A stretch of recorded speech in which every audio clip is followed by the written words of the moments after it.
Good morning to your distinguished panel and to all your viewers. I think that this case, it is not the details that matter with respect to my learned colleagues, even though I'm not a lawyer, I'll call them that. I think that it is the broader context. And Dr. Sekwapon begins to tease out some of them. I mean, these Afrobarometer surveys and the mistrust of the courts and others didn't occur in a vacuum. And it is not just the courts. There is a perception that our institutions, including the police and others, are very political, and that when you are in power, it seems that a lot more things seem to go your way. I think that what happened, the thing that gladdens my heart is that it is a victory for the courts, to the extent that the NDC said there is a need to rebalance the courts or reset the posture of the court. I think this shows that maybe tentatively we are heading in the right direction, because something the history. But the judges who sat on this, who was appointed by the current regime, I need to check again. They are all from the Akufo-Addo appointments.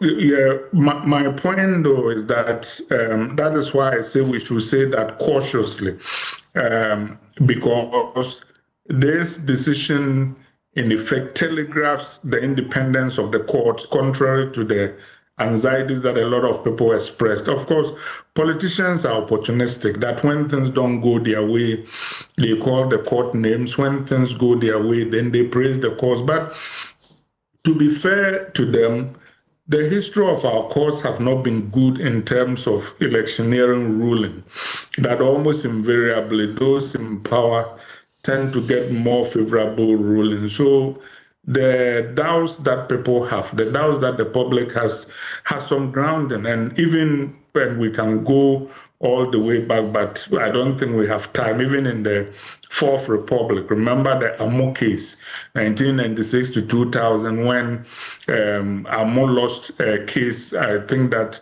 Ayawaso Wugon or something like that, and took it to court, and the case took 4 years, and then just before the term ended, the court came back to say that he had won.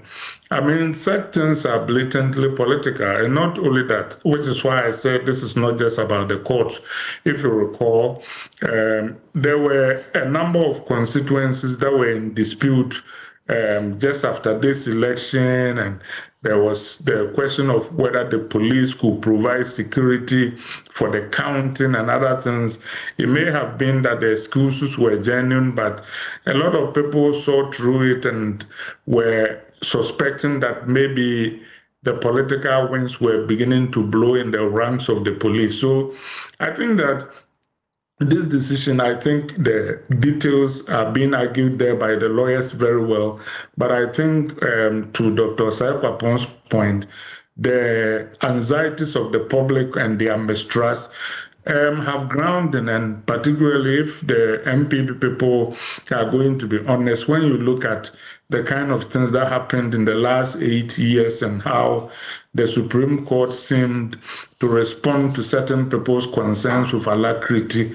We empanel cases in the morning and hear things the same day, and then other people's cases languish for months. It is very difficult to look at those things and not be convinced that there might have been some element of bias. But I think we should praise the court that what has happened is a good augury for the future, and I hope that it can continue for the sake of the independence of our judiciary and its reputation. Thank you very much.